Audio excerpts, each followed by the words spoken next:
What is going on, everybody? Welcome back to the channel, guys. Welcome back to Omar BYT, and welcome, guys, yet another collab show with my guy Northside, guys. He's on his way here, guys. Big up to every single one of you. I appreciate Northside for the raid, guys. Big up to every single one of you guys who are already in the building. I see a lot of you guys who have already been here. Make sure you guys smash the like button, subscribe to the channel, turn on notifications.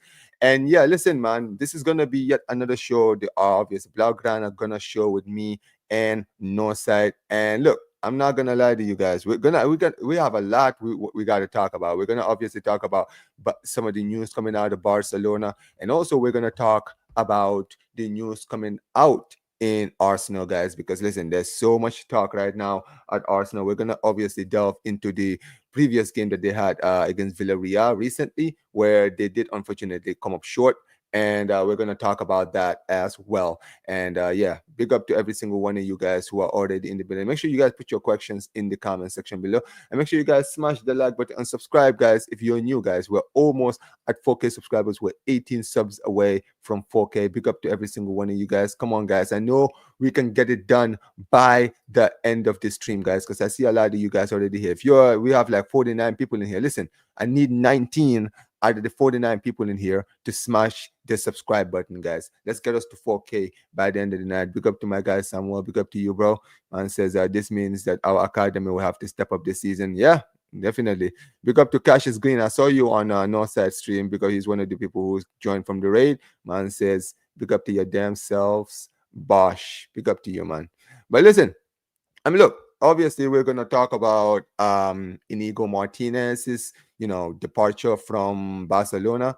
We're gonna talk about obviously Arsenal, like I mentioned, and we're also gonna talk about Ter Stegen. Much as I don't want to talk about him, we're gonna get into all of that. But big up to my guy Omar. Big up to you, bro. Big up to Fordio. Big up to you. Big up to you, Omar.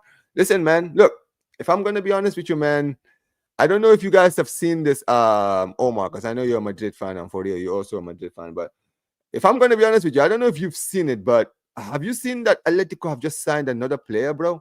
They've just signed Raspadori from flipping Napoli, man. Like, it's crazy just what these guys are doing, man. They are moving like this is like pro evolution soccer over here, man. They're playing like this is like some kind of this is like pro Evo to them, man. It's crazy. It's absolutely insane. And we'll see definitely what happens. Big up to my brother here, man. Big up to you, bro. Big up to my African brother here. Big up to my Gambian brother here, man. Nah, bro, they've signed 9 players now. They've actually signed 9 players. And speaking of Northside, he's actually here, guys. We're gonna get into all of this. But listen, guys, welcome to my channel. Once again, it's been a while since we've done one of these. Man, like Northside, LD, and Caramba. What's going on, Northside? Same old nonsense at my club, man. You know what I mean? Same old nonsense, man. Big up. Love for having me on, bro. Hey, listen.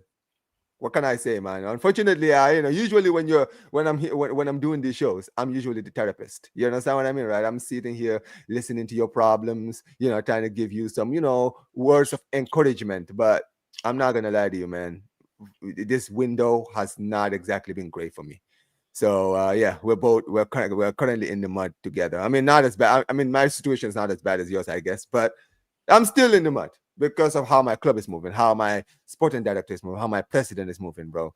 Too many things is happening at Barcelona. We're gonna get into all of that. But listen, guys, big up to every single one of you guys. Make sure you guys go subscribe to my guy Northside every single time. But listen, Northside, listen, man. Before we get into the Arsenal news, I want to first of all, talk to you about recently some news has come out of Barcelona. I don't know if you've seen, we've just sold one of our defenders, man like Iñigo Martínez, who was actually one of the few defenders who actually knew how to play on the flex high line. We've just let him go to Al Nassr. Now he's going to be joining Cristiano Ronaldo, man like Mane, Brozovic, and going to be partnering with Aymeric Laporte in defense. And the worst thing about this deal is this, Northside. This guy's going to Saudi, right? We're getting nothing out of it. He's going there on a free transfer. I've just seen Darwin Núñez just join Al Hilal for 50 million, and we're giving away one of our better defenders on a free, right? Now, if you know how things work in Barcelona, right, or in La Liga, I guess the whole talk has always been, oh, Barcelona need to get these transfers done so that we can be able to go and register players, because basically La Liga have rules of like registration and FFP and all those stuff. And basically, many people are saying, well, Barcelona didn't have a choice; they had to get rid of a player. Now, this is my issue here. No, said just like at Arsenal, right? We have so many dead woods last season who did not get an opportunity. Guys like Peña, Ter Stegen, guys like Araujo, who doesn't fit the system, right? We could have even sold one of our midfielders, because we have like 9 midfielders, bro, who all of them can literally start for any team. You understand what I mean, right? In the team. And for some reason, we've decided, Northside, to go and sell a player in the only position in our squad where we had problems. You know this, Northside, because you remember when we played Benfica last season in the Champions League in the group stages. Look at how easy you guys were able to just walk through our defense. Yeah. And we now have sold one of our better defenders. This is my issue, Northside. This is my hell right now. I'm stressed, bro, because my defense is already shit, and I've just sold one of my best defenders. But Deco is just moving hella fraudulent, man. I mean, look, man. Obviously, I don't know if you know much about this, but brother, man, this just pissed me off. It really has pissed me off. I mean, people always say, "Omar, you always overreact," but brother, it's not even about overreacting anymore. I want you guys to really understand. This is not a good news for Barcelona. This is not good news because we can't spend money. You've seen how tight we are with money now, sir, right? We've just gotten Rashford on a loan deal, and apparently that's it. We can't make any more transfers. Financially, we can't make any transfers, bro. We cannot make one transfer, and now we're selling one of our players. So that means that basically we're screwed. This is the squad that we're gonna have for the season. Nah, I'm stressed now, sir. I really am. Who you guys been linked to at the moment? Are you been linked to anyone? I hear some people trying to put link Bastoni to my club. I'm like, are you guys high? Bastoni, Northside. Like, do you understand how much Barcelona are gonna have to fork out for Bastoni? We don't have 150 million to spend, 120, 100 million, because we know that's how much Inter Milan are asking for. But people are trying to, and this is the thing, right? You know what? You know basically how the top gunners always do, Northside, right? At your club, right? Where, like, you know how you guys listen to Madueke and Nordgaard, and people are like, but you know, these signings are good, this and this and this. You know what I've been hearing this from some of my fans, right? They've been trying to hype up Gerard Martin, who played a center back during the preseason. Gerard Martin, Northside. Gerard flipping Martin, who is not even good enough for my team right now. I'm supposed to be, people are calling him Gerard Maldini, you know. They're calling him Gerard Maldini, and they're trying to put the Maldini hair on him. I'm like, bro, you guys, I'm like, bro, this is things I see from the top gunners usually, right? Because you know top gunners are good at this. When they had Calafiore and they were calling him like the Maldini of, like, you know, the Maldini region and all that with the hair and all this stuff. I'm like, brother, my club is actually doing this. Is this what we're reduced to now? Like I feel like my intelligence is being insulted when you guys are doing this, bro. What the hell is this? But no, man, I'm worried now, Sad. I'm not even gonna lie. My defense is shit. Was already shit, and I've just lost one of my best defenders. I hear it, but at the same time, when you guys wanted to sign Dani Olmo, you got it over the line. People, you remember the reports? Oh, it's gonna fall through. Barcelona can't afford to sign him. So even under this period of you guys, you know, having to watch how you spend money, you still got Lewandowski, you still got Rafinha over the line, you got De Jong, you still went out there and got Dani Olmo. So it's not like you haven't seen this same regime be able to get players over the line. I get why you're upset. I get that they're not strengthening the positions that you want. I remember you kept saying we need rotation for Yamal because Yamal is just playing every game, is going to get injured eventually. I understand your frustration, but at the same time, there's so many signings where people are like, Barcelona ain't going to get it done. They're not going to get it over the line, and you do. So I don't know how much you give credit to that, but at the same time, you guys do find loopholes. you guys do find ways to get players over the line. Obviously, as a fan, you can only go off of what you're seeing, but there's more. You have more reason to be optimistic. One, because your team won a major on last season. Two, your club actually get signings that you need over the line. Yes, they don't get every signing, but I've just named certain signings that people said that you didn't have the money to get them over the line, and you made it happen. So maybe you can give them a little bit of grace and say, okay, let me fully judge it at the end of the season, because there's been plenty of players that even you may have thought that you may not have had the funds to be able to get over the line, and you got them over the line. But I understand the frustration. You want your club to be proactive, as every fan. You want your club to identify the weaknesses that you've seen from last season. And obviously, teams are going to wisen up to the way that you attack and the way that you leave yourself so open at the back at times. And you were right. Benfica scoring multiple goals against you. And this is a Benfica team that isn't even the best in the Portuguese league. So I understand your concern with that defense. You do need certain upgrades. Araujo, for me, he's not elite. Kunde as well, for me, not elite. There's a lot of defenders at your team that I'm like, they're all right. They're not amazing. Do you know what I'm saying? So I understand your concern, but at the same time, if I was a Barca fan, I'd feel the way that you're feeling at the moment. Why are we getting rid of one of our best defenders? Why are we not strengthening that area? Why are we not getting rotation for Yamal? But just wait to the end of the transfer window, because if there's a team that's able to get it over the line, by hook or by crook, is Barcelona. You always find a way to sign players. So I get it, man. I get your frustration, because you want to continue to be successful and you want the club to strengthen in certain positions, but you guys are still recovering from a position that your last president effed you up. Yeah. You know what I mean? Yeah. So you have to take that into account to a degree. And he has got over some signings that you'd probably think we probably don't have the funds for that. So right. You're still recovering from a really bad period when you guys were going out there getting Griezmann. You know what I'm saying? Going out there doing swap deals with Juventus. You know what I'm saying? So you're still recovering from that. You have to bear that in mind. Like, you know what I mean? To a degree.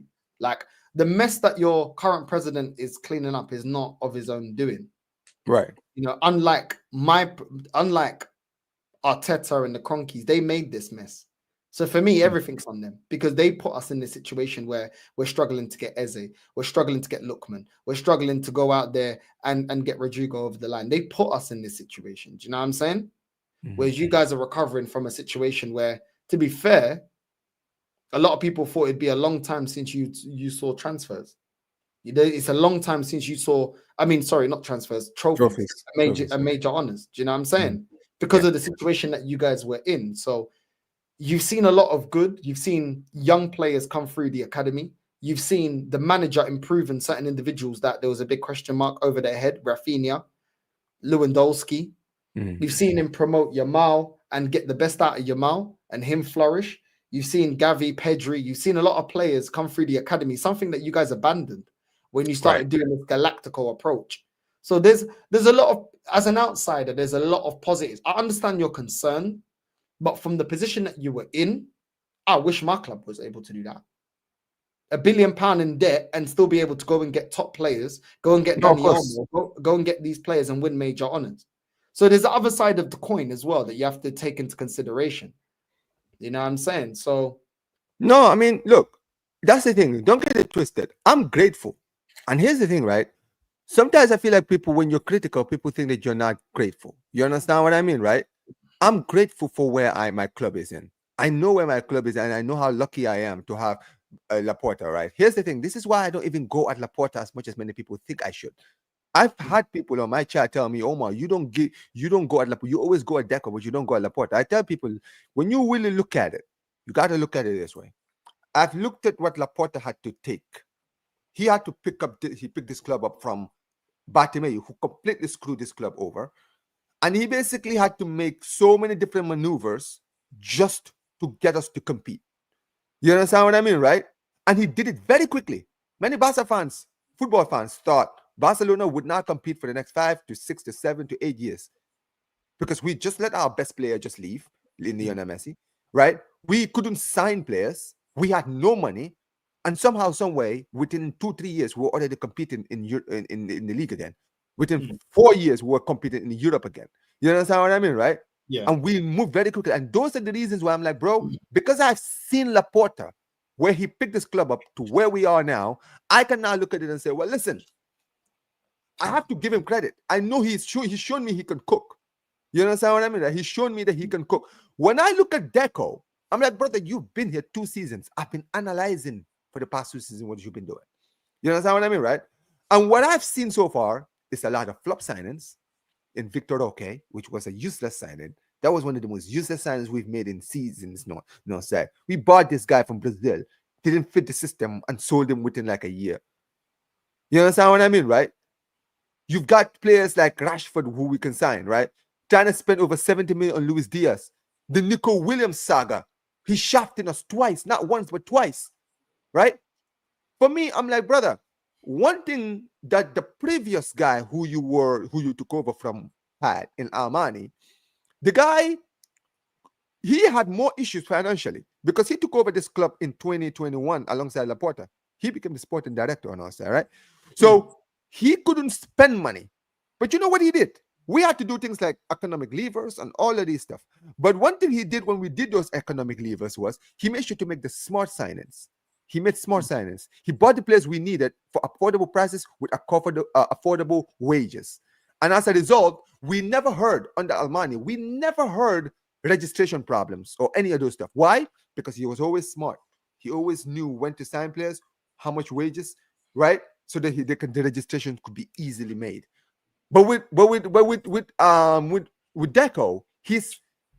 I get it. He's very ambitious. He wants to go out and get the targets that he wants. He wants to go and get players like. But he has to read the room. He has to. That's what I'm saying, right? He wants to go and get Diaz. He wants to go get Diaz. That's his dream signing, right? Yeah. He wants to go get Williams. He would want to go get a striker like Alvarez. He wants to get all these guys. Like, don't get it twisted. Barca fans, we want the players. We want the best players. However, this is the important thing. He's not leading the room, like you mentioned, Noah said. He's not leading the room. And this is the thing with him, right? When you look at our start of the transfer window, we said we need a new keeper. We need 2 fullbacks, and we need a left winger. Those were the key areas we needed to go and fix. You could have got Kelleher. That was affordable. 12. You could have got Kelleher, 12 million. That's affordable. That's affordable. You could have got that over the line. So we got Joan Garcia for a good deal. So that one I'll give him to, right? Joan Garcia was a great goalkeeper for last season. Oh yeah, we were linked to him. Yeah, we were linked to him. Top goalkeeper, right? He did so well last season at Espanyol. So gassed to have him, right? When we had him, and it looked like we were gonna sign Nico Williams right at the start of the transfer window, I was like, you know what? Let him cook. I'm gonna let him cook because you know what? I don't want to be, I want these guys to prove me wrong. I'm not one of these people that likes to be, standing here and saying, I'm right, you're wrong, this and this and this.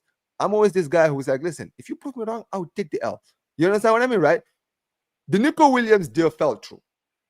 Fine, right? You could blame so many different things. I'm not gonna get into all of that. That whole situation fell through. Now he says, okay, well, we're gonna go focus on Diaz.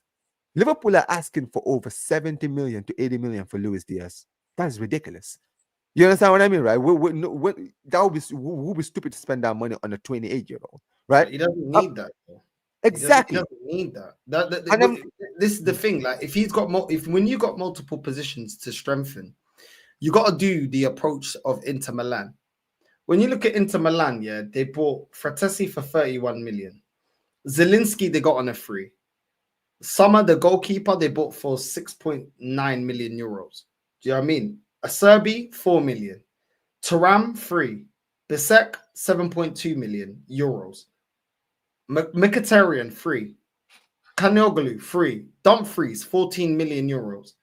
Those are the kind of signings. This is the way you're supposed to be moving right now. When you got financial issues here, you got to be smart about the way that you make signings. The big signings come when you're financially strong. The fans may doubt what you're doing, but when you've got solid players that can come in and fill in, obviously the Barca fans, you tell the Barca fans, listen, we want to sign Galacticos. But if I sign a Galactico in one position, we've got 3-4 positions that we need to fill in the team. So what do you want? I'm signing players that have the potential to break into the team. Mhm. They can offer you a solid 6, 7 out of 10 every week. Right. Do you know what I'm saying? And we fill multiple positions. For the overall team, it's better for the club because we're not in a position to go and do a Williams. You're not in a position yet to bully Atletico Bilbao right now. You're not in that position. So why bother? Right. And waste time? I'm with you on that. Why waste time pursuing a player that you can't bully? There's no point. You're not the Barca team that can go, okay, oh, you want 80? Cool, we'll put 110. Just give us the player. It's done. You're not in that position. So why are you wasting time? They should have had Deco should have already been talking to him before the season ended and already got a glimpse of, okay, what would the club accept? What does the player want? If the demands are too high, sorry, but we have to move on. We can't linger on that signing because we've got multiple signings that we need to make. Northside, this is what I've been saying, bro. Do you understand? I've literally been going, even at my own fans.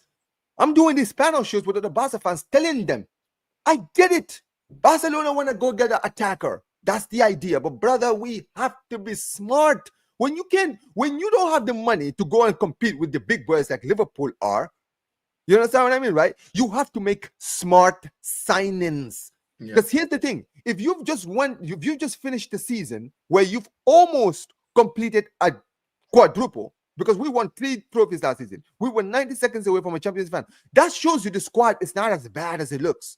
You understand what I mean, right? The squad is pretty good and just needs a few players here and there. You don't have to go break the bank because your team is already good enough. Just add to what you have. I was saying, instead of trying to spend all this summer trying to go at Lookman, okay then. I'm sorry. Instead of spending the whole summer looking at Diaz, well, all right. Lookman is an affordable player we could have gotten from Atalanta, right? Nusa from Leipzig, right? He's a good player. I rate very, very highly, right? I don't know how much Leipzig would ask us. Leipzig, they're crazy with money, so they might have asked for crazy amounts. That's fine. You understand what I mean, right? But you get my point. There's so many young players out there who Barcelona could have potentially even looked at. I'm like, bro, Bayern was in the league. You could have went and got Conceição. That Conceição, bro. That's what I'm saying. Before he went on a permanent deal, he looked like the whole thing with Juventus was looking like this. We could have gone in and said, hey, listen, Conceição and Yamal on the right. He would cook under your manager. He would cook. Bro, that's what I'm saying. Imagine having a Yamal, Conceição link. Bro, you got 2 ballers like that who are going to be giving defenders trouble every game, right? We could have gotten him. We could have even got him on a loan deal, just like Juventus did. We got a loan deal for Rashford. Why couldn't we go on a loan deal for Conceição? That would have actually been a small signing where Barcelona fans could have said, you know what? I didn't see this coming, but it's actually one of the most underrated signings that Deco has made. You understand what I mean, right? But this is the thing. We, from the start, were like, it's Diaz, Nico Williams, Rashford. So Nico Williams doesn't work. Rashford, Nico Williams deal breaks down. Luis Diaz, they're asking for too much, so let's go to Rashford. It's like, bro, that is such a slow way of thinking, because it's like, brother, you're telling me you only have 3 players. There's other players out there that could have worked, that are out there, that are available. You understand what I mean, right? And is there no one in the academy? Is there no one in the academy? Well, and also that's the thing we forgot to mention. We just signed Ronny Baji, who's from Copenhagen, right? This guy, he scored. I don't know if you remember this game. Do you remember the famous game when Copenhagen played United? When they beat them 4-3 in the Champions League. Yeah, he scored like the winning goal, I think. Yeah, he was like the young player who scored the winning goal, right? That kid is considered one of the best young players coming out of Sweden, right? And bro, I've seen him on preseason. He's a good player. Very good player. He's like, I think he's like 18, 19, right? But he's a good player. And you know what Noah said? I'm happy. I'm like, bro, he cooked during the preseason. And listen, he plays on the right. So that's a good cover for Yamal. You understand what I mean, right? And and here's the thing. Also, you need to take into account here, Nassr, right? Barcelona had Rafinha on the left, put over 50 GA last season. Yeah. So that clearly shows you we don't have to go out and break the bank for a left winger. Just go get a backer for him. Just get someone that can just come in and just do a job on that left side. On that left side, come in when Rafinha is tired, bring him in, right? But now we brought in Rashford, and this is the thing Noah said. We're paying Rashford his whole wages. He's the 5th highest paid player at my club. This is my point. People were telling when we got Rashford, people were telling me, Omar, this is one of the best deals. Because think about it, we didn't pay for a loan fee, right? He's going to be cutting his wages. That was the big thing. They were saying he was gonna cut his wages by like 60% or some shit. And then the next day, it was confirmed that we're paying him his whole wages. I'm like, brother, this is my point. We can't, even when we do loan deals, we somehow fuck it up. Because why the hell would you pay that amount of money for Rashford to stay on the bench? Isn't that the idea of bringing in Rashford to be a backup to the attackers we have now? We have a backup player that's getting paid more than some of the starters. They're desperate to get rid of him as well. So you could have used that and said, listen, we ain't paying our whole wages. You lot want to cut down the we'll cut down the wages. You know what I'm saying? We'll pay 50%. You want to get rid of him, we'll pay 50% of his wages. You know what I mean? We'll negotiate. We're not going to cover the whole thing. But it's mad. It's mad. I get your frustration. I get it because you want to see your sporting director be smart. And I have the same issues with Arsenal. Like, we're not smart. We went and got Kepa instead of getting Kelleher. We went and got Norgard instead of going out there getting Paulinho that's now going Spurs. Like, that's not smart business, bro. Like, it's a no-brainer who's better and who's not. You know what I mean? You want to see smart signings. And even if you see signings here that you question, like, for example, when Ben White came to Arsenal, I questioned the signing. I was like, he ain't good enough. He wasn't good enough as a centre-back, but he was good enough as a right-back. Fans will have their opinions. Clubs have to understand fans are going to have their opinions. Fans are going to question certain signings, especially if we ain't seen much of them or they're quite unknown or playing leagues that we don't watch. It's down to the club to do the due diligence in terms of the way that they scout these players to prove the fans wrong. It's down to the club to prove the fans wrong. Because when fans see ballers, yeah, they'll be like, oh, okay, I get it. I get the mentality. I get why you got that player. I see the vision now. Do you know what I mean? Right. And it's the same with Arsenal when we see like Max Darman. I see why he's promoted because I see the talent. Yeah, I know it's talent. You still have to reach the talent, but the talent is there.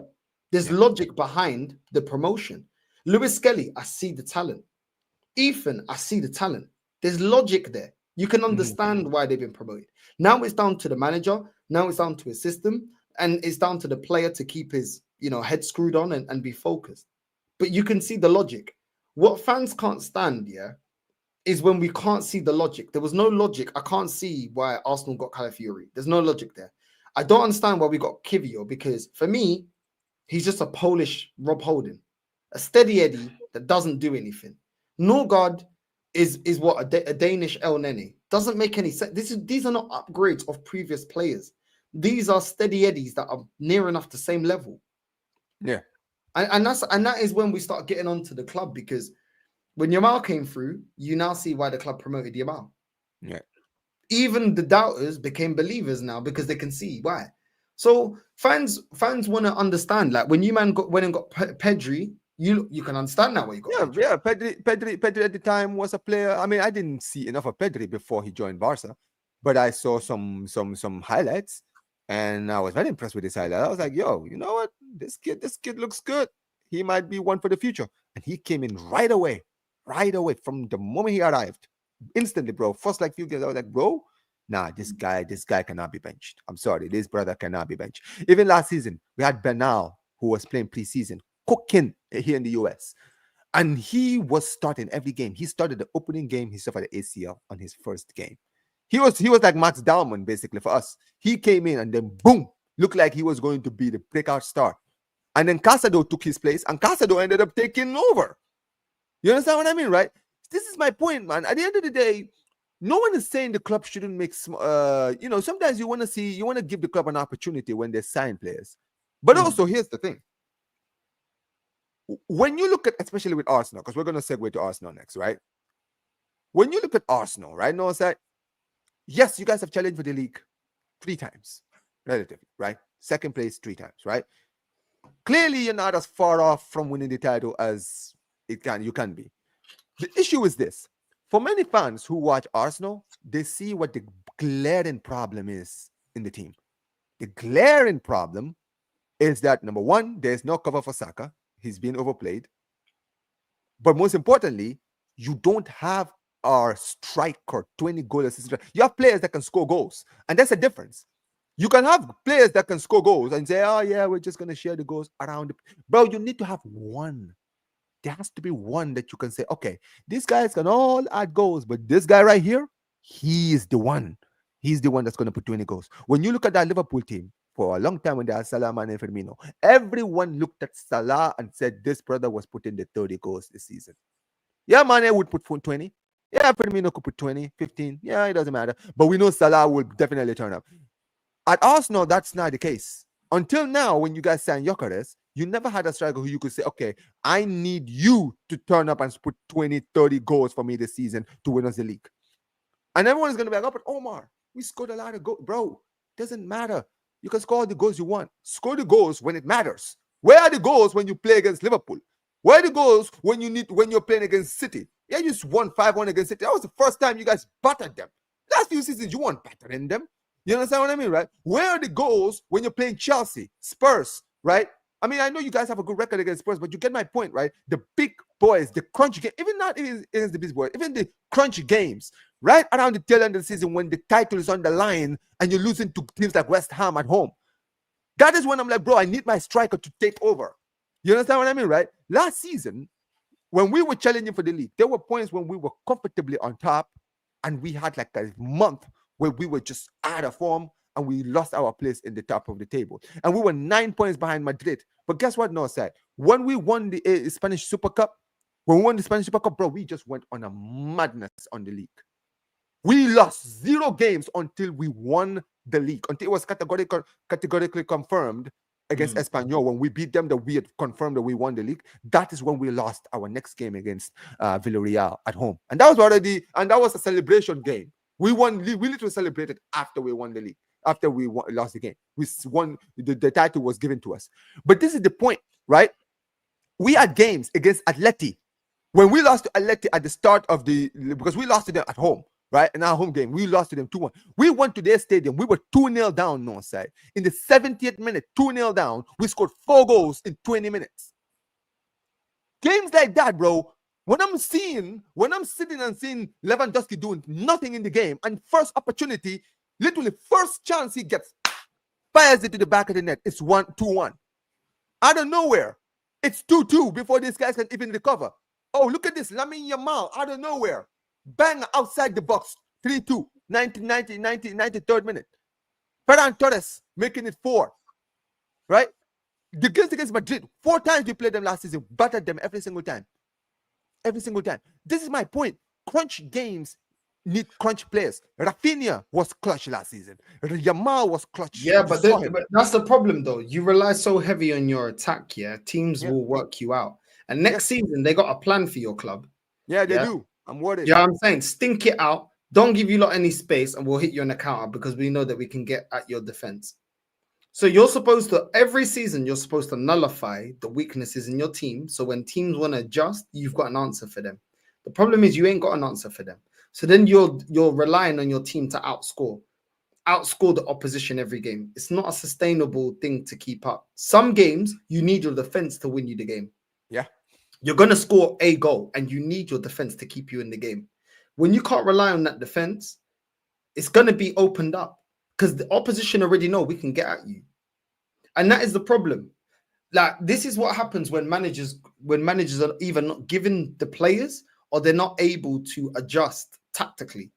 Arsenal, you tell me another season that when we was blitzing teams, and we was 8 points clear, we weren't able to replicate that. But listen, there was a sell by date with that system because clubs start understanding. Okay, yeah. Keep pressing us. Don't worry, we'll hit you in the counter. Look at the way Villarreal opened us up. Danjuma on the counter attack, boom, goal. Because they're like, yeah, you lot press. We were trying to press, Villarreal. We're trying to press with 2 DMs. We were winning the ball. Guess what happened when Marino got the ball deep in the opposition's half?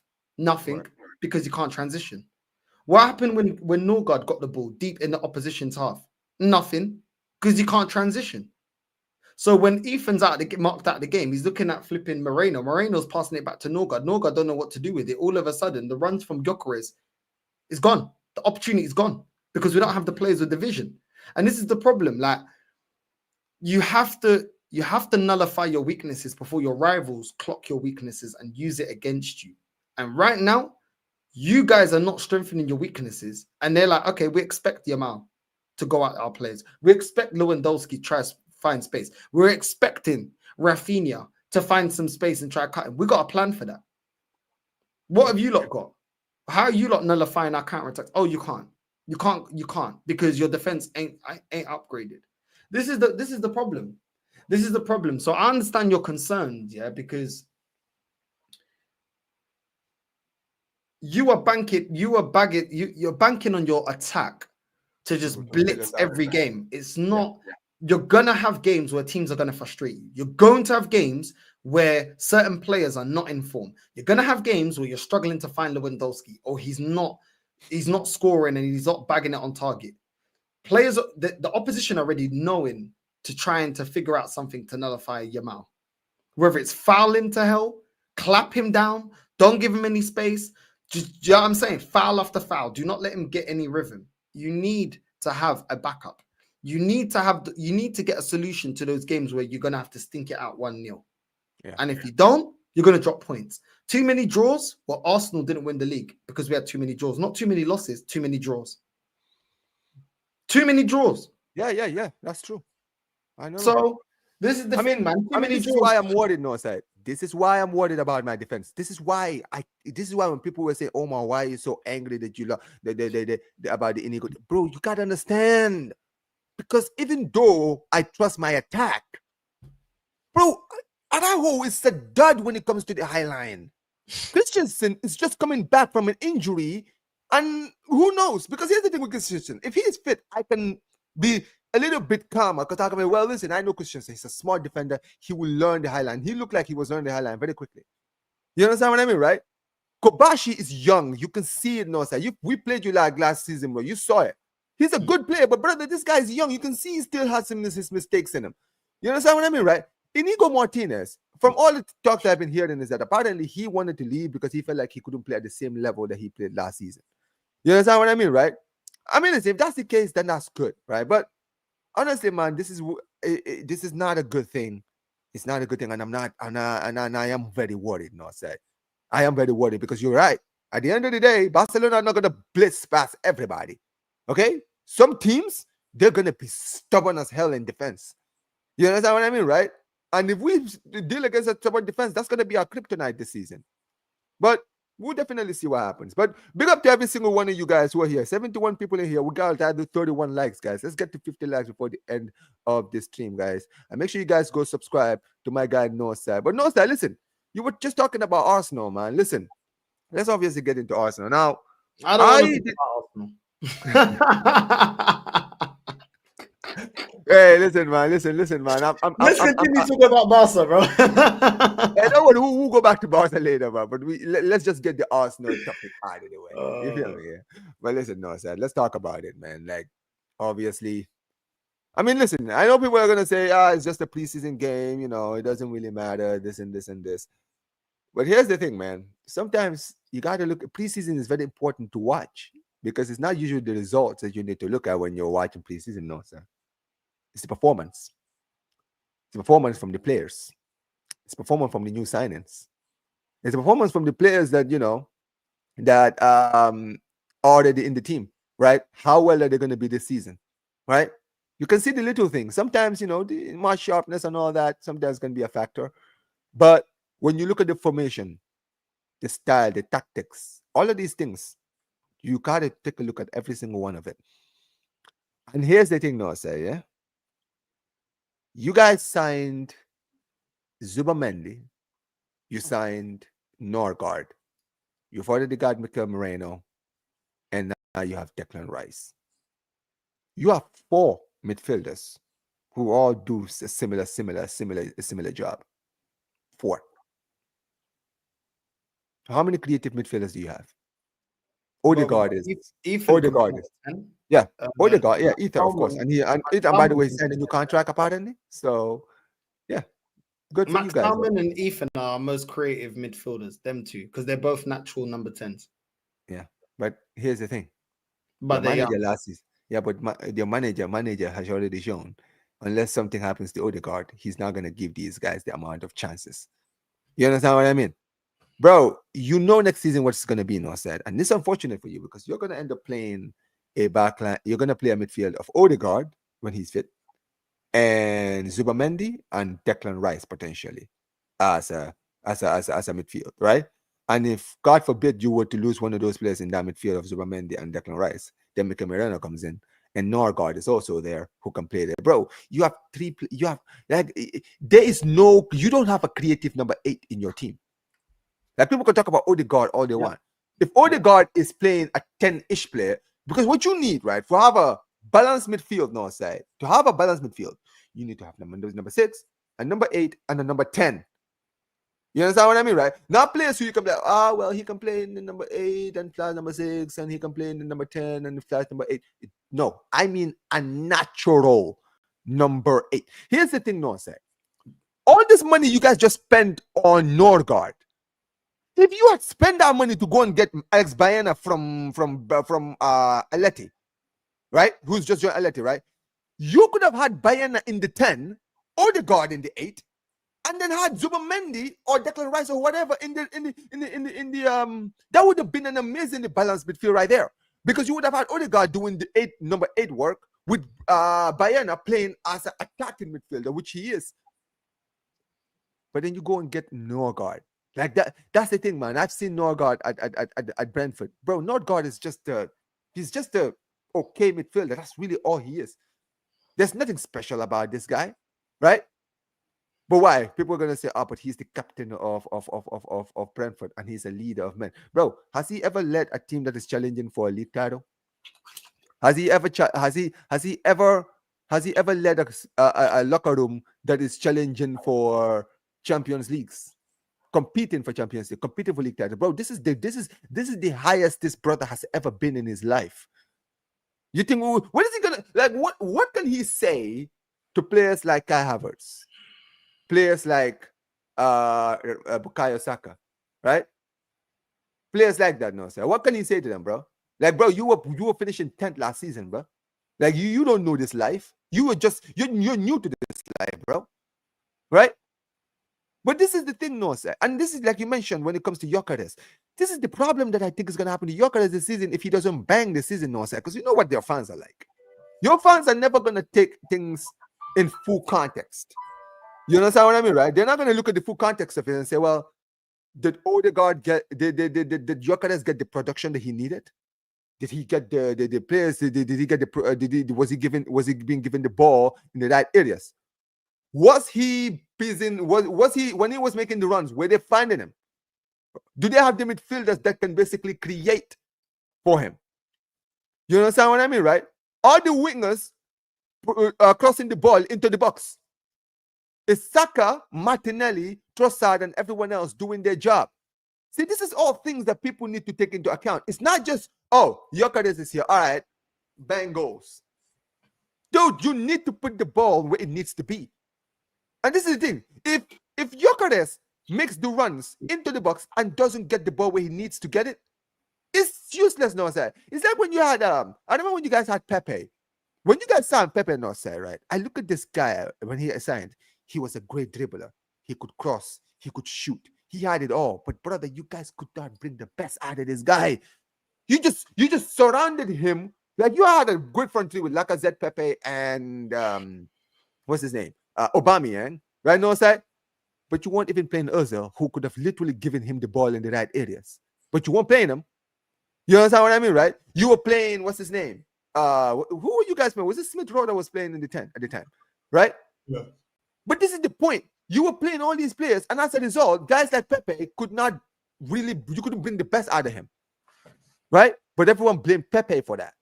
It's Pepe's fault. It's Pepe's fault. Well, look at Pepe. He came in and scored against you guys. And he was cooking last season at Villarreal. It's crazy. But no, sir, talk to me, man. Like it's not. Tell me what you think about the upcoming season and your excitement for the new season. Because listen, I've been hearing you, man. You're apparently you're ready to go to war with these fans. Some of these fans. Go ahead, man. Yeah, I'm just season's over. Like season's over, bro. Like the manager, I've not seen anything different tactically. The lineups are looking the same. We've added a clinical goal scorer, provided him no service at all. We're still exposing the left back by making him invert. We still look shaky when either Saliba or Gabriel are out of the team. Still look shaky. There's nothing that I can look at this team and say, okay, well, we've built on last season. It's a continuation.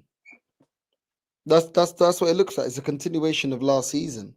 The manager, instead of using pre-season to build partnerships between Dauman and Gyökeres, Dauman and Ethan, Dauman and Saka, he's not doing that. He's experimenting. And I think it's very risky because players need time to find those partnerships, to understand each other, where they're going to be positionally on the pitch, where they want to receive the ball, the timing of the passes that they're making, to read what the striker's doing in terms of his runs in and behind the defense. Those partnerships take time. This ain't FIFA. Players need to understand each other. And instead of this manager using the starting 11 and growing that partnership between these players, between the attack, between the midfield, he's there experimenting, playing different players, but then substituting the players that we're saying, oh, well, we're not starting them. Why are you substituting them on then? If you're not going to start them, don't start them at all. Don't play them at all. You're taking off Gyökeres for Odegaard, when he had no service. You're expecting this guy to beat 2-3 players, bro, to create his own chance with no service. You're expecting Ethan to do all the creativity by himself. He's dropping him deep into the number 6 position just to receive the ball to then transition. He's got 2 DMs that he can't play 1-2s off because they don't play that. They're the defensive players, like you said, Norgard, defensive player sits behind the defense. But guess what? When we hit on counter attacks, we've got 2 DMs that don't track back. We've got 2 DMs that are out of position. We've got 2 DMs that expose our centre backs. We've got Kivior letting the ball bounce in the pitch in the box, letting the ball bounce. The ball's next to him, and he's trying to shield off the player instead of clearing the ball. That's what we're doing right now. No one winning their aerial duels. No one clearing the ball in the box. We've got Ben White not exposing the space on the right-hand side that he has. We're whipping in high crosses to a striker that is not a great header of the ball. It just seems like this manager doesn't know Gyökeres' strengths. He did it to shut up the media asking him about signing a striker. He doesn't know the best position of his players, the best players that are in form, where to play them. He doesn't know how to build a cohesive attack. He doesn't know, bro. I'm tired of seeing a midfield of 2 defensive midfielders pressing high and then winning the ball and not knowing what to do with it. That is tactical instructions. They don't know what to do with it. What is the point winning the ball back if your players that win the ball back don't know what they're supposed to do on the counter attack? What is the idea? What is the plan? Because I didn't see a plan. I just saw us for the first 15 minutes press the hell out of Villarreal, and then we win the ball. We don't know what we're doing. And then we allow Villarreal to get back into their shape, and then all of a sudden we're passing backwards, sideways. We don't know what we're doing. Saka had a terrible game. Saka was terrible. But they're not going to talk about that because it's racist to talk about black players. It's not racist, bro. Racism is not about judging an athlete on his performance. Racism is about talking about somebody from any ethnicity and talking about them like they're lower than everybody their else. lifestyles and all that has nothing to do with football. It's got nothing to do with the Rashford. Remember the talk sports thing with like Rashford? Now that I consider racism because it's like, bro, that has nothing to do with his performances. You're talking about his lifestyle. That has nothing to do with the game. Talk about the game. And yes, you're right. At the end of the day, doesn't matter what their color is, man. If he had a poor game, he had a poor game. When we were watching Portugal versus Spain, you saw how bad Yamal was in that game. Was I sitting there saying, people are too harsh on Yamal? No, he was poor. He was terrible in that game. Nunes completely pocketed him in that game. Nuno Mendes completely pocketed him in that game. But it's the thing, bro. It doesn't mean that they're shit all of a sudden. It means that they just had a poor game. And he did. He did. You can't call out when people got their favorites. You can't call out performances. I love Ronaldo, but Ronaldo for Portugal, there's plenty of games that he's been shit. But because you get the XG, oh, he's okay. Odegaard scored a penalty for us. Does that mean that Odegaard, because he scored a penalty, had a good game? He was shit. Mm-hmm. He was shit. Just because you get an assist or a goal doesn't mean you had a good game. It doesn't mean you had a good game. But when it's the favorites, you're not allowed to talk about them. But guess what? Odegaard was one of the favorites. Now you man want Eze. Martinelli was one of the favorites. Now you man want to go get Lookman. You guys wanted us to go and get Mbuemo that went Man United. You want to go and get Eze. This is the thing, bro. Drop all this favoritism. I like certain players, but when you have a bad game, I'm going to say you had a bad game. I like Lewis Skelly, but he's been shit in preseason, bro. He's been shit. What you want me to? What? Because he's a favorite now. I can't judge his performance. Isn't that called favoritism? Yes. Yes, it is. So because I like the player, I can't judge it. I like Ben White. Ben White's been rubbish. But I like Ben White as a player. I know the level that he can play at. And it's better than what I'm seeing in preseason. So let me ask you this. No, sir. Did you I didn't watch the game. So you saw Madueke. What did you think of his performance? Honest opinion. Mid.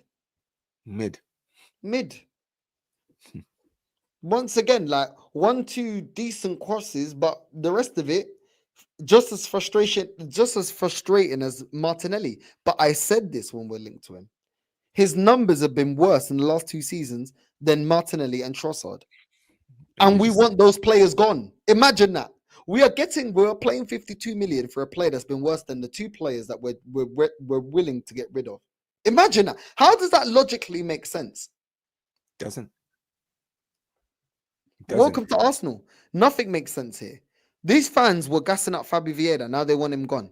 These fans were gassing up Havertz, saying that he's a striker that does more than score goals. Then they were craving and crying for a clinical goal scorer in January, and they cried for one in the summer. But these are the same people that told us strikers, it's not about the goals, it's about what they do off the ball. Are the same people that wanted a clinical goal scorer. Make that make sense. Because when I'm calling for a clinical goal scorer, these men are saying, you can't see what Havertz does, you don't know ball. But you wanted a clinical goal scorer. So who was right and who was wrong? That's the thing, man. See, this is the problem, no said, right? I swear to God, with some of these people, right? I don't think they know what the definition of a fan is. A fan, yes, you support. You give credit to the team. You always support. Like, listen, I've seen it all the time.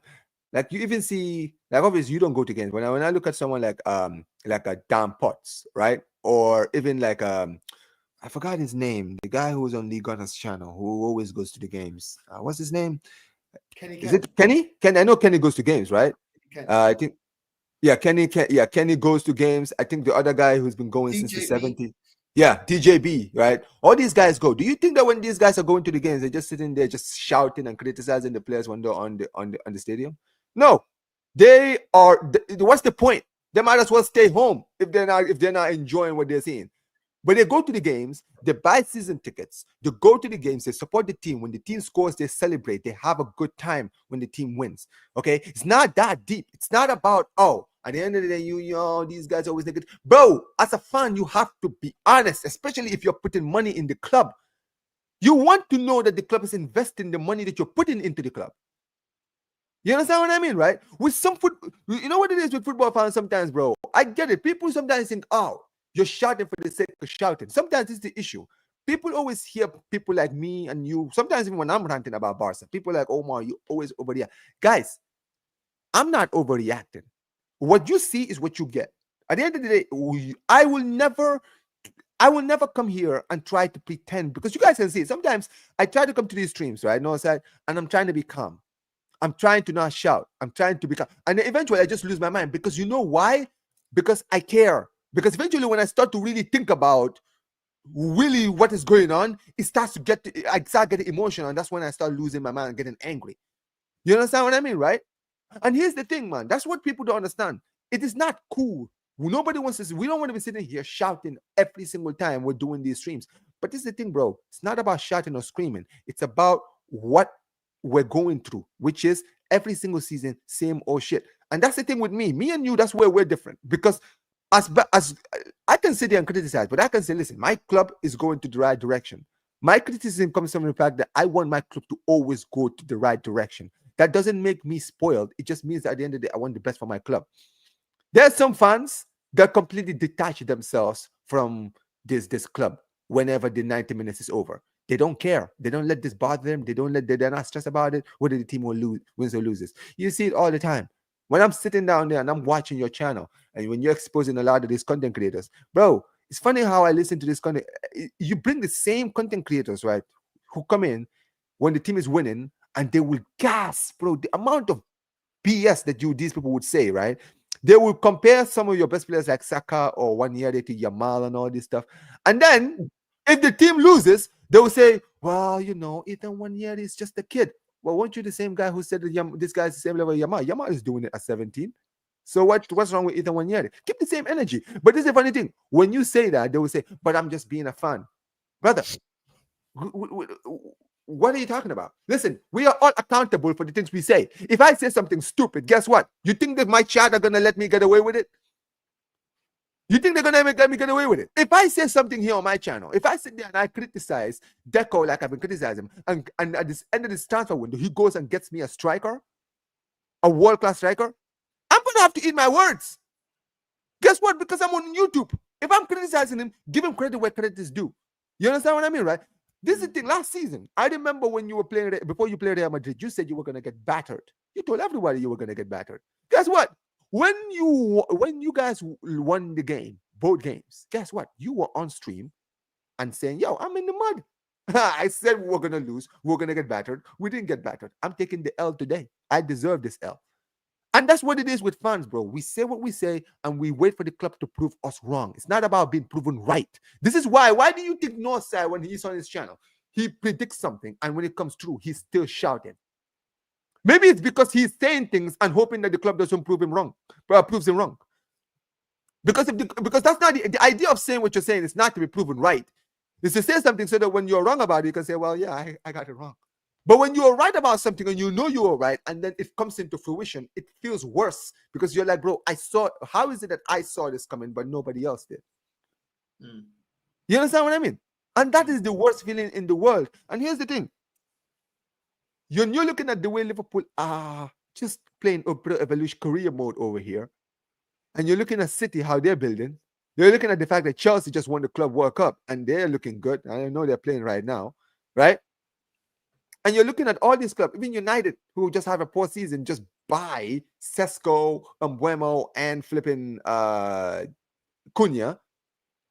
And you guys are sitting here, spending money on Madueke. Bro, look up to yourself. Yourself says Arsenal need a for no side. Let me tell you something. You see, whatever you guys think of Odegaard, if you guys had Firmino would be your best midfielder. He would definitely, bro, this guy would chip in 10 to 15 goals. I've seen it, bro. This guy is one of the best goal-scoring midfielders in my team. In my midfield, nobody scores goals like he does. On a real, if he was in your midfield right now, all the goals that you see when Odegaard chips in with the goal, this guy would chip in 10 goals every single season, no said. Bare minimum. 10 every single season from the midfield. And he would be a better midfielder. You understand what I mean? But it's the same old shit, and you're gonna be spending money on Madueke. Here we are. I'm seeing people talking about the Eze thing, bro. You spend how much? You spend 50 million on Madueke and Northside. 50 mil. Like this whole BS I hear about. Oh, wages. His wages is this and bro. Who cares about wages at this point? Are you trying to win the league or not, bro? This is my point. If you're trying to win the league, you gotta put on the big bucks. Why do you think Liverpool are spending the money that they're doing? What do you think they want to just sit? They're buying the players that they're buying just so that they can just, hopefully compete. No, these guys are trying to win everything next season. That's the idea of why they're spending so much money. They want to win everything next season. They want to retain their title. They want to win the Champions League because last season they were so good in the group stages, and then they're face PSG, and that was it. So they know, well, listen, we lost to the champions. We still are good enough. Let's just add to what we have, and we will be ready next season. And guess what? They're definitely looking ready. That team. I'm telling you, Well, sir, our rivals are upgrading the positions that they need. Do you know what I'm saying? Upgrading the fullbacks, upgrading the number 10. When people's like Slide, yeah, not good enough. Upgrading the striker position. They're upgrading, bro. They ain't staying still. They're upgrading. Chelsea upgraded the striker position. João Pedro, he's been great for them so far. We'll see how the season pans out. Upgraded. What are we doing?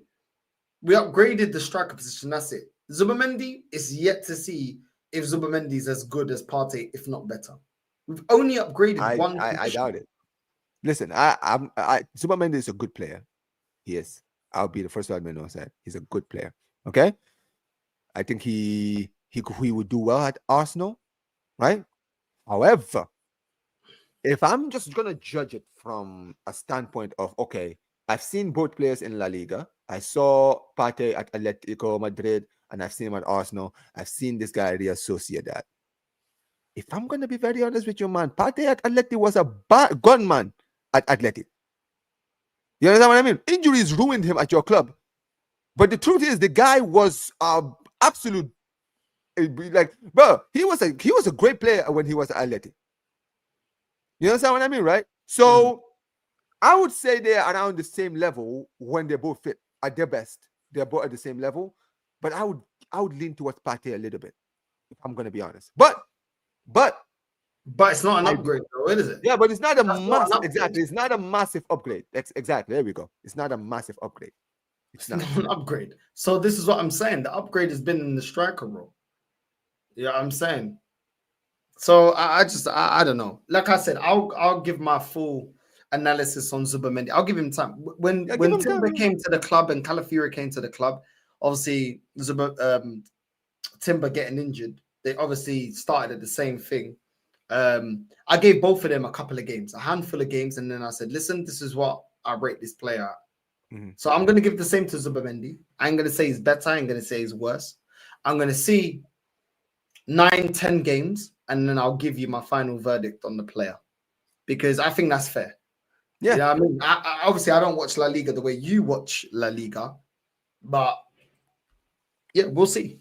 We'll see. You know what I mean? He may be a great player in La Liga, not good enough in the Prem. This happened before. Di Maria was a baller in La Liga, but in the Prem, he wasn't of the same standard in the Prem.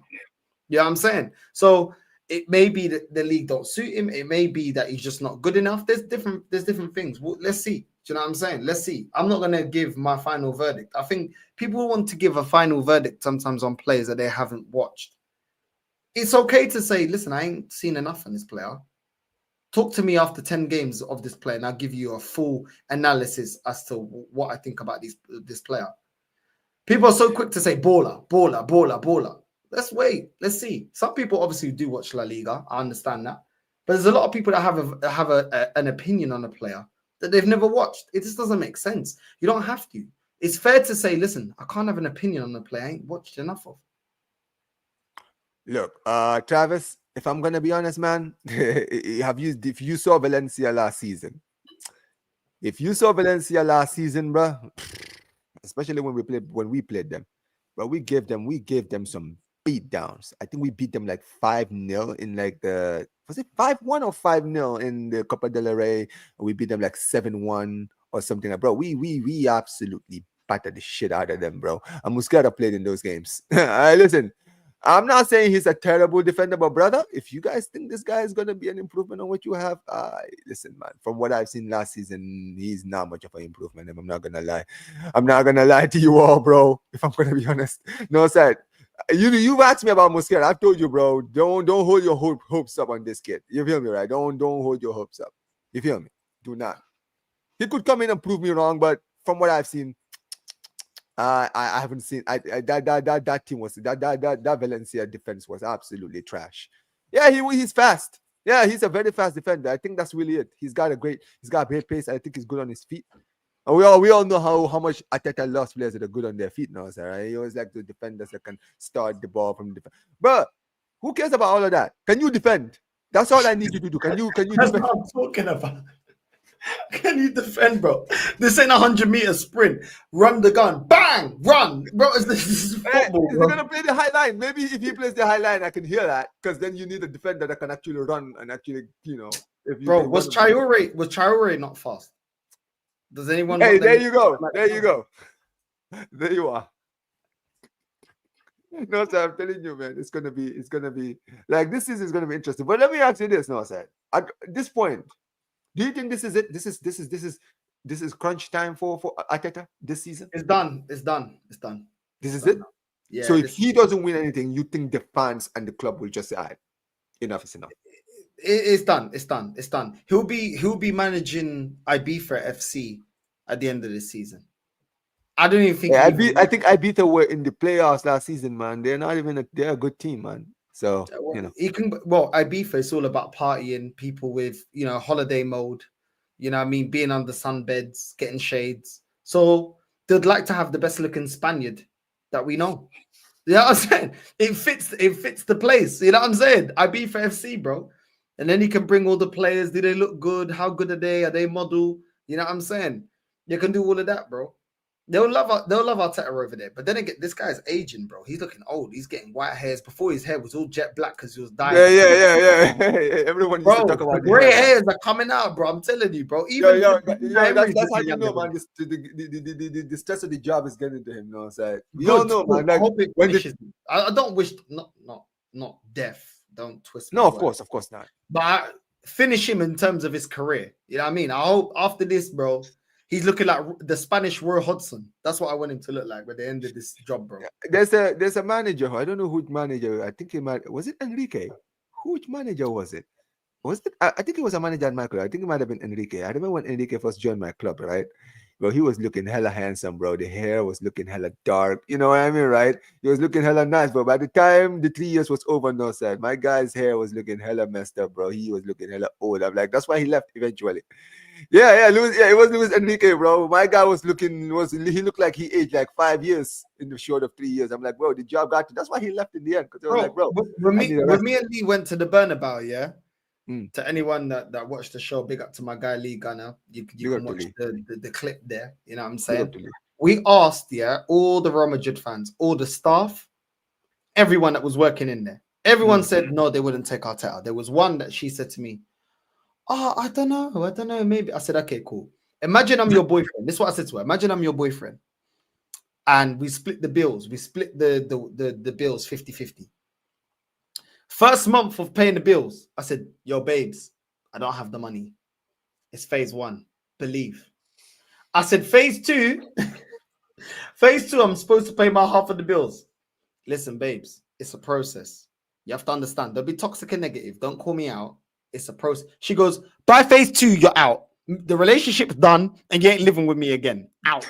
I said, okay, would you take that as a manager? She goes, yeah, I wouldn't have him at Real Madrid. No. She goes, I wouldn't have him at Real Madrid. Bro, we were outside here. There was a Barca fan that walked past the Bernabeu. He had a he had a Barca. Yeah, I think is it the guy that was being surrounded? I can't remember, bro. I was drunk. Barca fans sometimes they be testing it. I had a hangover. So basically, before we did the tour, we was in a Dominican club all night. We went back to the place, got our bags, left our bags at the locker place, and went straight to the Bernabeu. Yeah. So we're doing the tour, stinking of alcohol. Stinking of alcohol and cigarettes, yeah. Damn. We had no sleep. We did that tour, no sleep, bro. Damn. I asked the Barca fan outside, I said to him, Dani Olmo or Odegaard? You know what he said? He goes, nah. Dani Olmo. But if I was there, like, what does that mean? That better not mean it's close because it's not close. You know what? I think he was trying to be nice because we're recording. Okay. He was trying to be. Then we asked him, Saka or Lamine Yamal? He goes, no. Yamal. He goes, Yamal. Yeah, he was trying to be nice. He was trying to be nice. I said to him, Havertz or Lewandowski? He's like, no, Lewandowski. No. I said Martinelli or Rafinha. He goes, Rafinha. And I said Rafinha. De verdad, papi, tiene que ser Rafinha.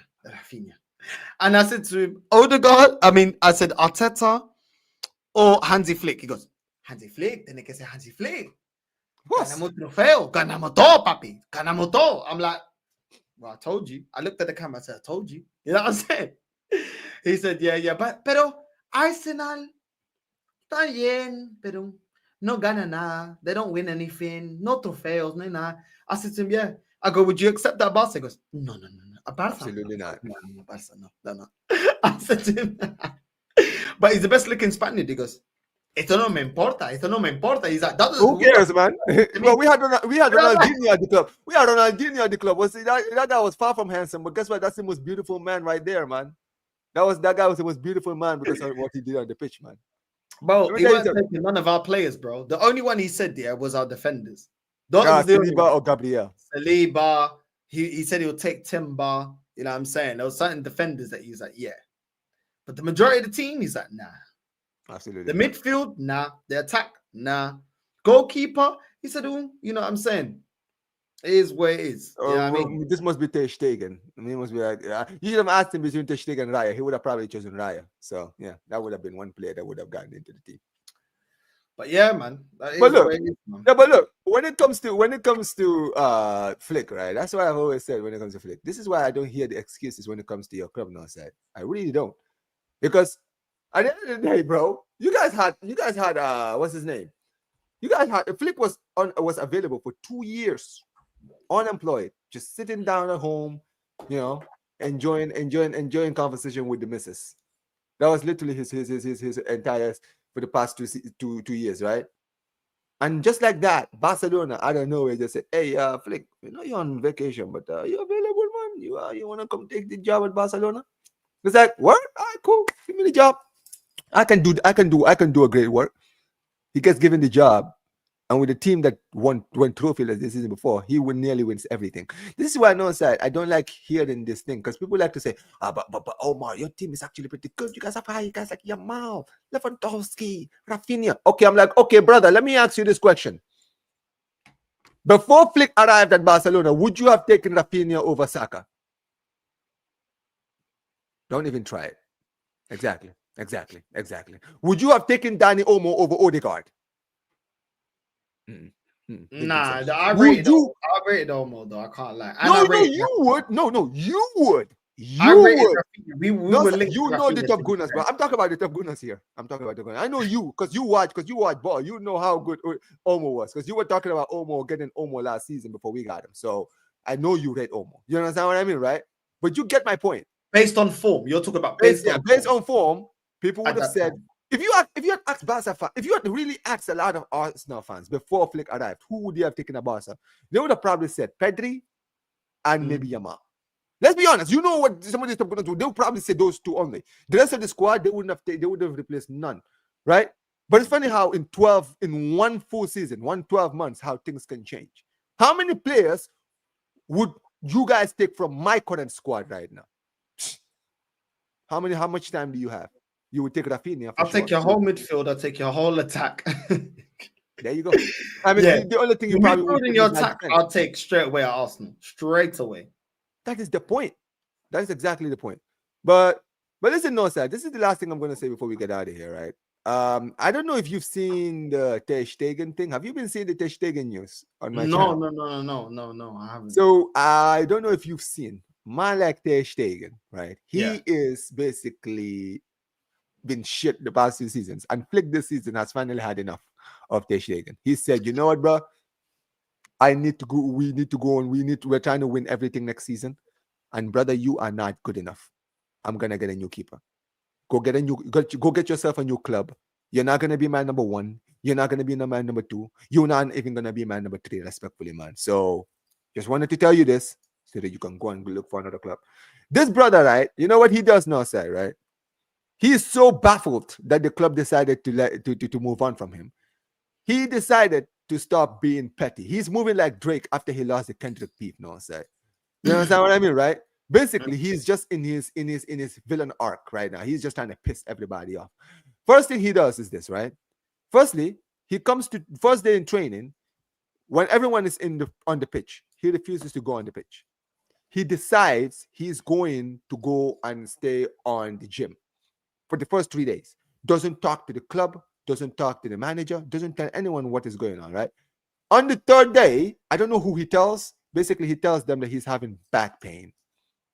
That's what he tells them, no, sir, right? And by basically, he's saying that he's been struggling with his back for the past for a few months now, and he needs to undergo surgery. That's what he says, no, sir. He says he needs to go and undergo surgery.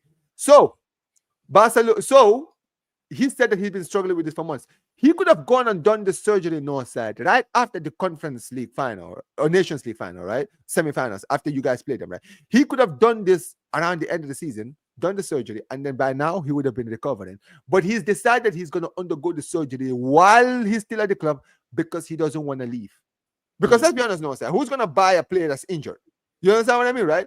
That's what he decides to do. He decides to undergo the surgery. And this is the one thing he does, the ultimate FU he does to the club, right?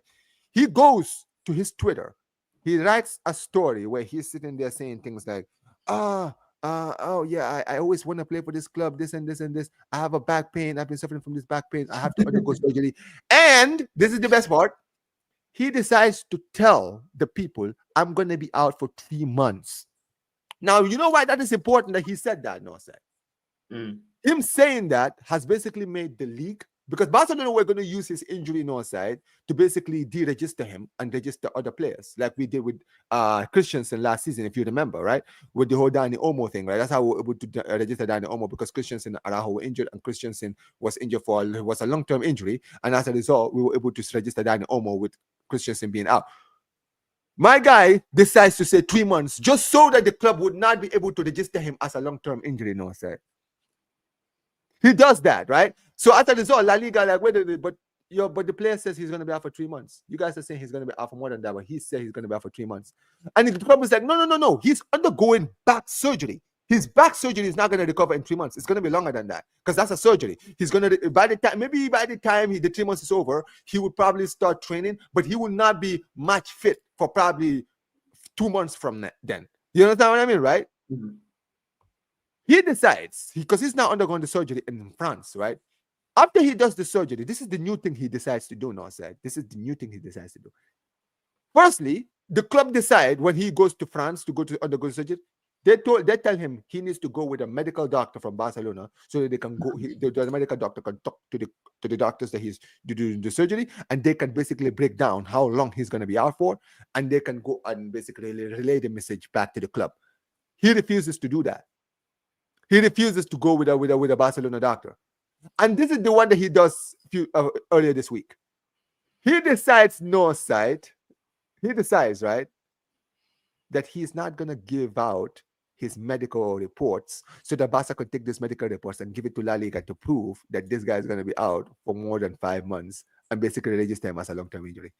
He's delaying the medical reports because he knows that he's going to be out for more than 3 months. And he basically doesn't want the club to register him as a long-term injury so that they can go and register Joan Garcia, the player we just signed.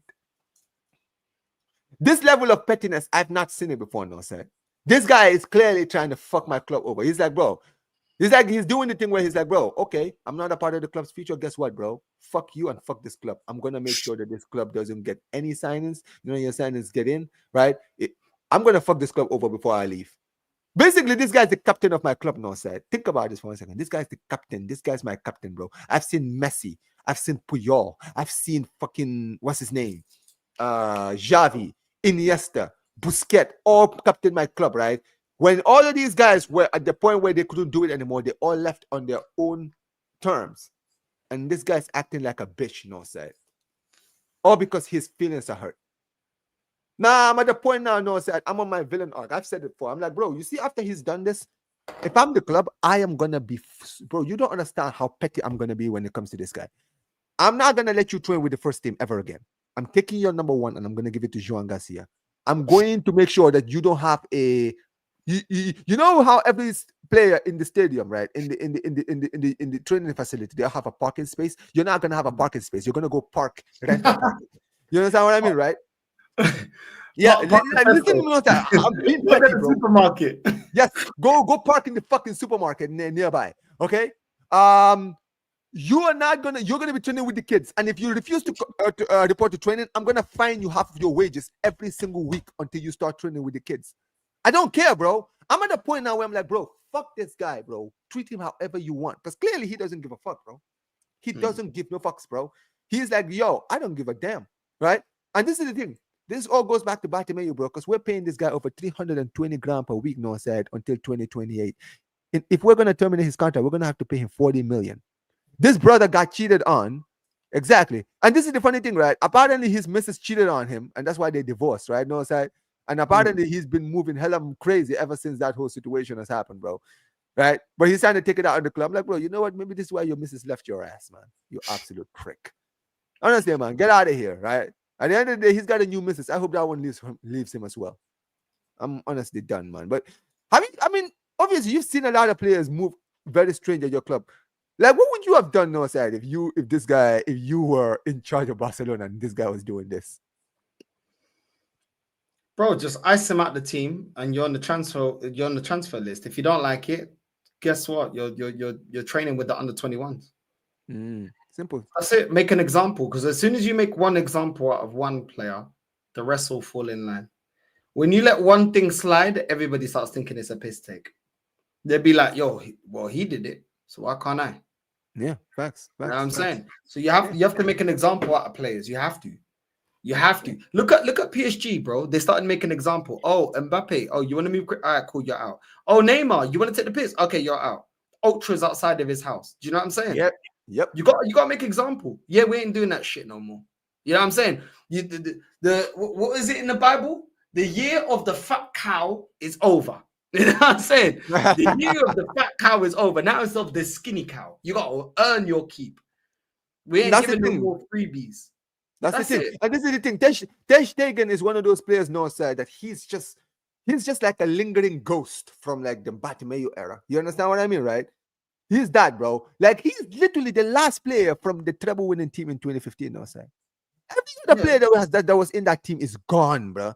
This guy is trying to sit here like a rotten egg, bro. Like some kind of bad apple, bro. He's refusing to leave.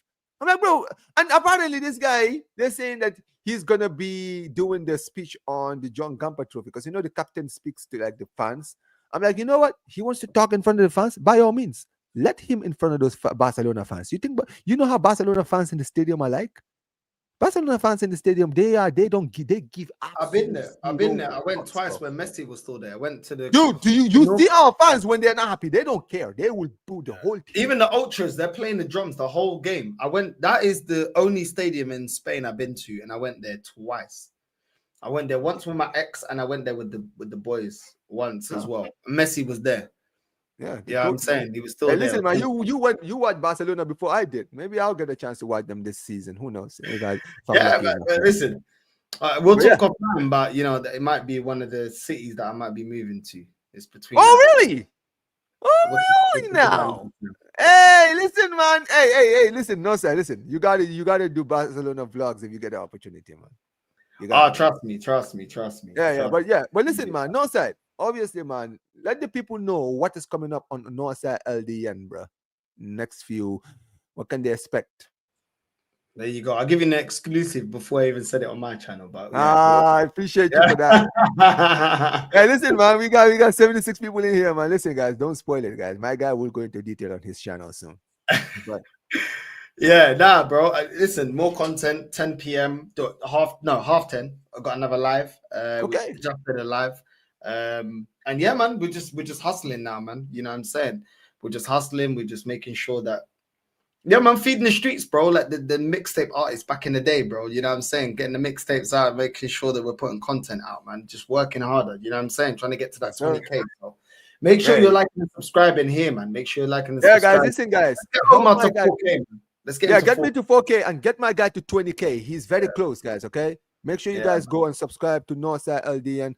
Let me see if you're so you're going live in about a few minutes, right? In about 10:30. I still need to set up the live. I'm gonna set it up. All right. Listen, guys, make sure at 10:30 you guys are on Northside's channel, and make sure you guys go subscribe to him. Big up to every single one of you guys. This has been the Blaugrana Gunners show, ladies and gentlemen. Man like Northside, appreciate you for being here as always. And yeah, man, listen, guys, Big up to every single one of you guys who have been here. Make sure you guys smash the likes. How many likes are we on? We're almost on 50 likes. We're on 48 likes. Let's make to 50 likes before the end of the stream, guys. But big up to every single one of you guys in here. Make sure you guys smash the like button, subscribe to the channel, turn on notifications. And yeah, man, like I always say whenever I end these streams, guys, Visca el Barça, Visca el Catalonia. And peace, you guys. Take care. Much love.